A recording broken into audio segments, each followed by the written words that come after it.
ನಮಸ್ಕಾರ. ನಾವು ಕೋಪದಲ್ಲೋ ಅಥವಾ ರೇಕ್ಸೋದಕ್ಕೋ ಒಂದು ಮಾತು ಹೇಳ್ತೀವಿ. ನಿನ್ ಕಣ್ಗುಡ್ಡೆ ಕಿತ್ತು ಗೋಲಿ ಆಡ್ಬಿಡ್ತೀವಿ ಅಂತ. ಅಕ್ಷರಶಃ ಆ ಮಾತು ಈಗ ನಿಜ ಆಗಿದೆ.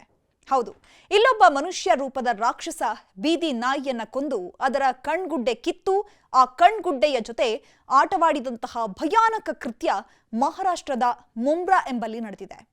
ಆರೋಪಿ ಬೀದಿ ನಾಯಿಯ ಕಣ್ಣನ್ನ ಕಿತ್ತು ಸಾರ್ವಜನಿಕರ ಎದುರೇ ಕಣ್ಗುಡ್ಡೆಯನ್ನ ಇಟ್ಕೊಂಡು ಗೋಲಿಯಂತೆ ಆಟವಾಡಿದ್ದಾನೆ.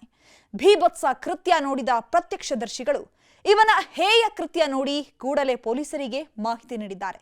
ಈ ಕೃತ್ಯದ ವಿಡಿಯೋ ಈಗ ಹಲವು ಸಾಮಾಜಿಕ ಜಾಲತಾಣಗಳಲ್ಲಿ ವೈರಲ್ ಆಗಿದೆ. ಈ ವಿಚಾರ ಸಾಮಾಜಿಕ ಜಾಲತಾಣದಲ್ಲಿ ವೈರಲ್ ಆಗ್ತಾ ಇದ್ದಂತೆ ಪ್ರಾಣಿಗಳ ಕಲ್ಯಾಣ ಸಂಸ್ಥೆಗಳು ಪೊಲೀಸ್ ಠಾಣೆಗೆ ಭೇಟಿ ನೀಡಿ ಆರೋಪಿ ವಿರುದ್ಧ ಕಠಿಣ ಕ್ರಮಕ್ಕೆ ಒತ್ತಾಯಿಸಿದ್ದಾರೆ. ಒಟ್ಟಾರೆಯಾಗಿ ಮನುಷ್ಯನ ಕ್ರೌರ್ಯಕ್ಕೆ ಮಿತಿಯೇ ಇಲ್ಲ ಎಂಬಂತಾಗಿದೆ. ಈ ಘಟನೆಯಿಂದ ಇಡೀ ಮನುಕುಲ ಯಾವ ದಿಕ್ಕಿನತ್ತ ಸಾಗ್ತಾ ಇದೆ ಅನ್ನೋ ಪ್ರಶ್ನೆ ಕಾಡುತ್ತೆ. ಇಂಥ ರಾಕ್ಷಸರ ಮೇಲೆ ಕಠಿಣಾತಿ ಕಠಿಣ ಕ್ರಮ ಕೈಗೊಂಡು ಇಂಥ ಕೃತ್ಯ ಎಸಗುವವರಿಗೆ ಒಂದು ಸಂದೇಶ ರವಾನಿಸಬೇಕಾಗಿದೆ.